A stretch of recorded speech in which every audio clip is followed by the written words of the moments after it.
पढ़ने वाले हैं अनुवाद। आज हम इजी वे में समझेंगे क्योंकि बहुत टाइम लगता है अनुवाद समझने में। तो आज चलिए मेरे साथ समझते हैं। अनुवाद क्या है? अनुवाद का मतलब है ट्रांसलेशन। ट्रांसलेशन में क्या होता है कि जो एक भाषा को दूसरे भाषा में चेंज किया जाता है। यानी अगर मुझे अंग्रेजी आती है और आपको हिंदी आती है तो मुझे अपने भाषा को अनुवाद करना पड़ेगा हिंदी में, तब जाके आप समझ सकते हैं। सो हम कह सकते हैं कि जो अनुवाद है वो अ, एक प्रक्रिया है, एक तरीका है जिससे किसी एक भाषा के व्यक्ति, विचार, भावों और अर्थ को दूसरे भाषा में इस प्रकार प्रस्तुत किया जाता है कि मूल रचने का भाव, संदेश और प्रभाव सुरक्षित रहे।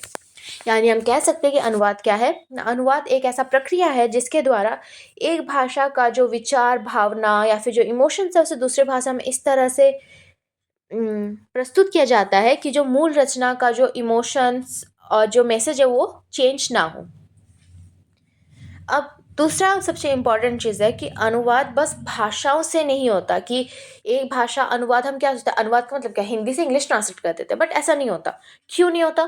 क्योंकि अगर हम इंग्लिश से हिंदी डायरेक्ट ट्रांसलेट कर देंगे तो अगर वो शाब्दिक अनुवाद हुआ यानी शब्द में वो अनुवाद हुआ तो उसका जो अर्थ है वो बहुत घटिया निकल जाएगा और वो बहुत अटपटा निकलेगा। ठीक है, जैसे कि एग्जाम्पल के लिए, he is going to school, वो स्कूल जा रहा है। तो हम इसको अगर डायरेक्ट ट्रांसलेट करेंगे शब्द अनुवाद में तो इसका ट्रांसलेशन आएगा, वह जा रहा है विद्यालय को। सो इसलिए शाब्दिक अनुवाद इज नॉट इम्पॉर्टेंट। हमें हमेशा भाव और इमोशंस पे फोकस करने चाहिए अनुवाद में।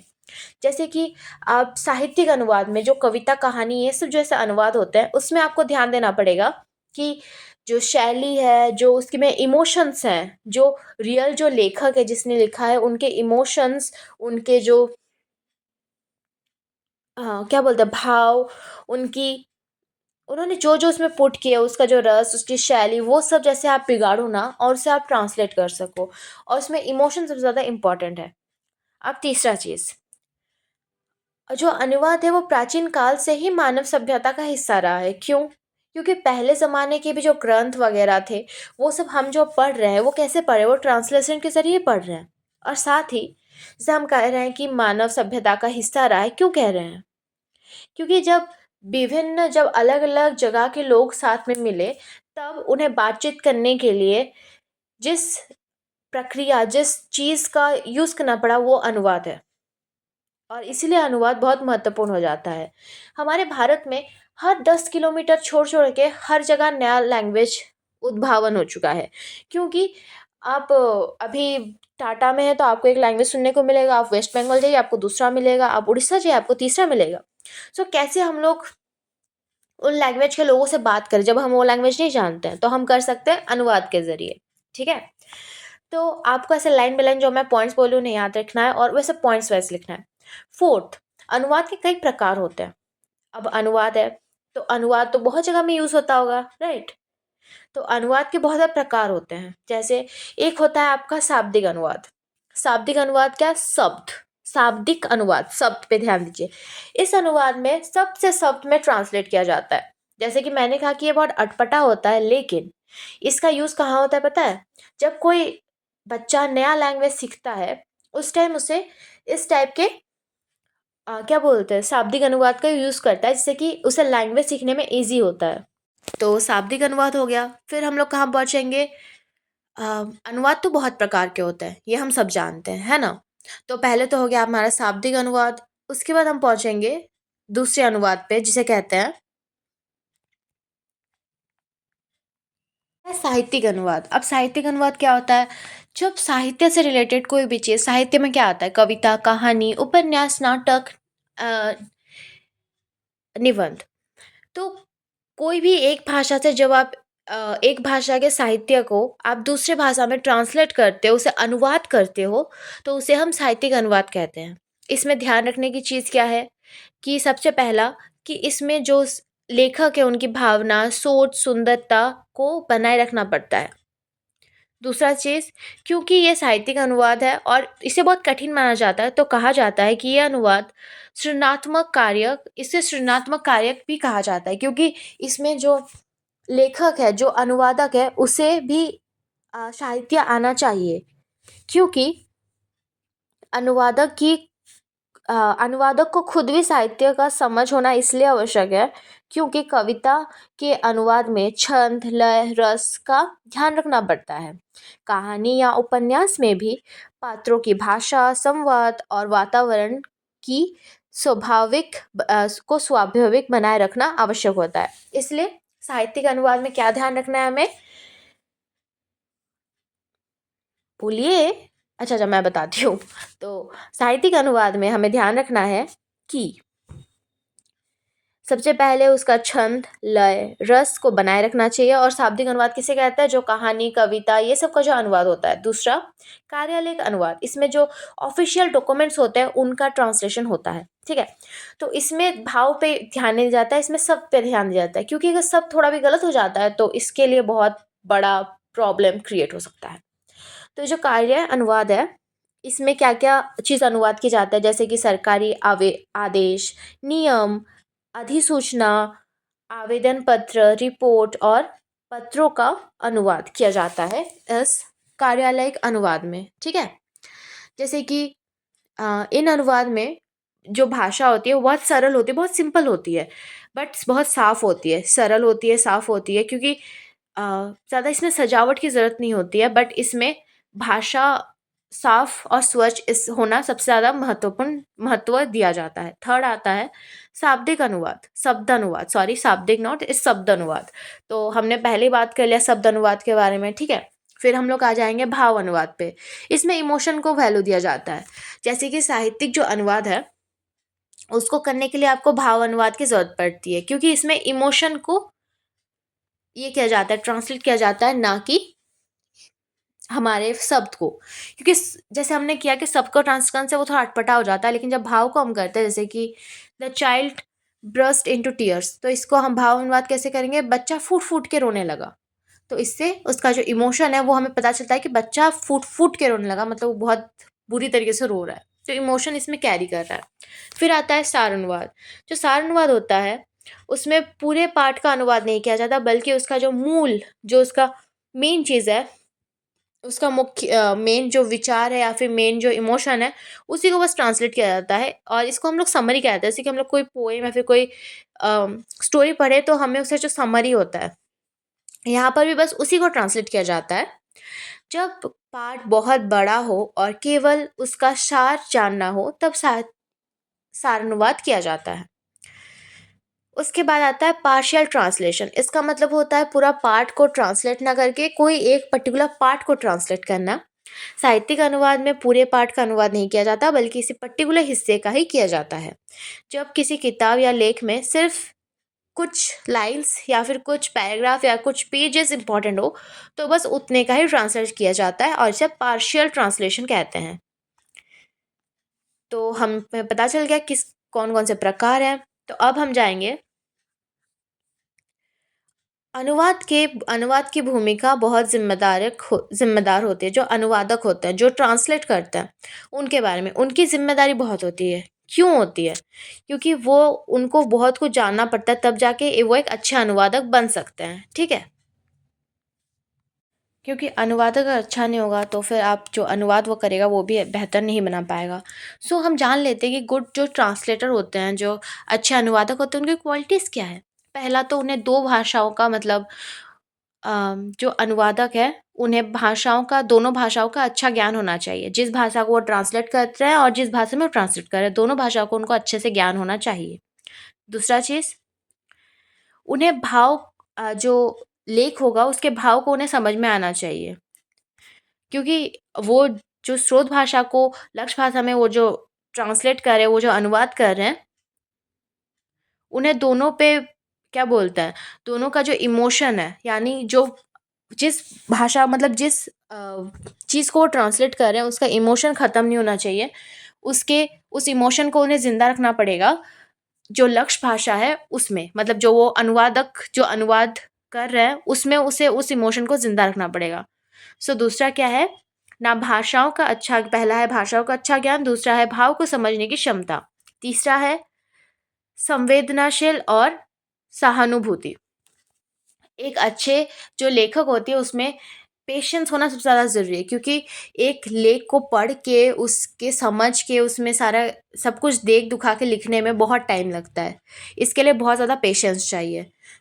चौथा है संस संस्कृति का ज्ञान, क्योंकि हर भाषा की अपनी संस्कृति होती है, अपना क्या बोलते हैं, मुहावरे होते हैं, लोकोक्तियाँ होती है और परंपराएँ होती है। सो एक भाषा के लोग दूसरी भाषा को कैसे समझेंगे?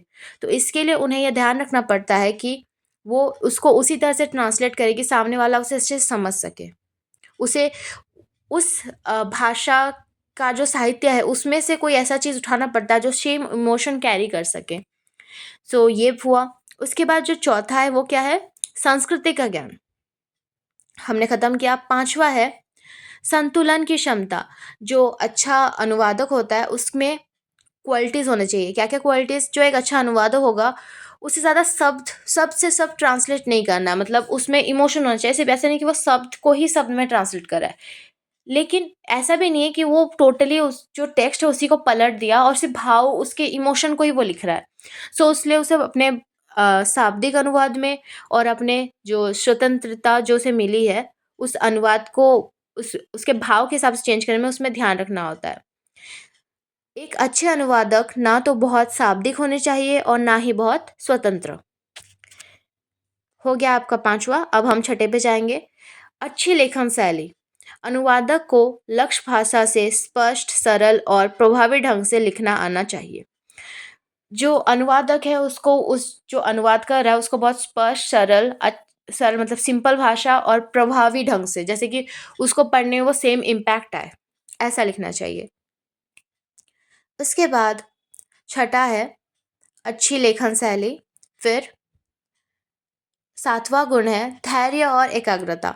अनुवादक एक समय लेने वाला और ध्यान मांगने वाला कार्य है। अनुवादक को धैर्यपूर्ण पाठ पढ़ने, समझने और सही रूप से चुनना पड़ता है। आठवां गुण क्या है? संशोधन की आदत। जो अच्छा अनुवादक होगा वो हमेशा अपने लेख में संशोधन करता रहेगा और अपनी गलती मानेगा। ऐसा नहीं कि उन्होंने एक बार लिख दिया तो उसे वो ना पढ़े, उसे वो पढ़ेंगे और बार बार उसे सही करेंगे। ये एक अच्छा अनुवादक की गुण होती है। उसके बाद आठवां गुण संशोधन की आदत। नौवां गुण है विषय का ज्ञान। जो अनुवादक होगा उसे विषय का अच्छे से ज्ञान होगा, तब जाके वो अच्छे से लिख पाएगा। यदि अनुवादक वैज्ञानिक, तकनीक या दार्शनिक है तो उसे विषय का मूल जानकारी होना आवश्यक है। 10वां और अंतिम गुण है ईमानदारी और ज़िम्मेदारी। अनुवादक को मूल लेखक के प्रति ईमानदार रहना पड़ता है और उनके इमोशंस, उनके फीलिंग्स को सही ढंग से प्रस्तुत करना पड़ता है। अगर वो उसमें कोई चेंजेस करे तो वो उनकी गलती मानी जाती है, अनुवादक की गलती मानी जाती है। तो ये हमने क्या पढ़ा कि एक अच्छे अनुवादक की क्वालिटीज़, ठीक है? उसके बाद हम आ जाएँगे महत्व और भी दी जाती है। जो युग है इसमें तो अनुवाद की ज़रूरत और बढ़ जाती है। क्यों? क्योंकि हर क्षेत्र में अनुवाद की ज़रूरत पड़ती है। चाहे शिक्षा हो, चाहे तकनीक हो, चाहे क्या व्यापार हो, चाहे मीडिया हो, हर क्षेत्र में आपको अनुवाद की ज़रूरत पड़ती है। इंटरनेट और डिजिटल माध्यम में भी ने भी अनुवाद को आवश्यक बना दिया है।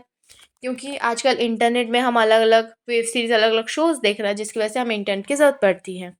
सॉरी, इसके लिए हमें अनुवाद की ज़रूरत पड़ती है, तब जाके हम उसे अपने लैंग्वेज में ट्रांसलेट करके देख पाते हैं। विभिन्न देशों की जानकारी, समाचार, साहित्य अब अनुवाद के माध्यम से ही विश्व भर में पहुंच रहे हैं। अतः कहा जा सकता है कि अनुवाद केवल भाषाई प्रक्रिया नहीं बल्कि संस्कृति और बौद्धिक आदान-प्रदान का माध्यम है। यह मानवता को एक दूसरे के करीब लाता है और ज्ञान को सीमाओं तक जोड़ता है।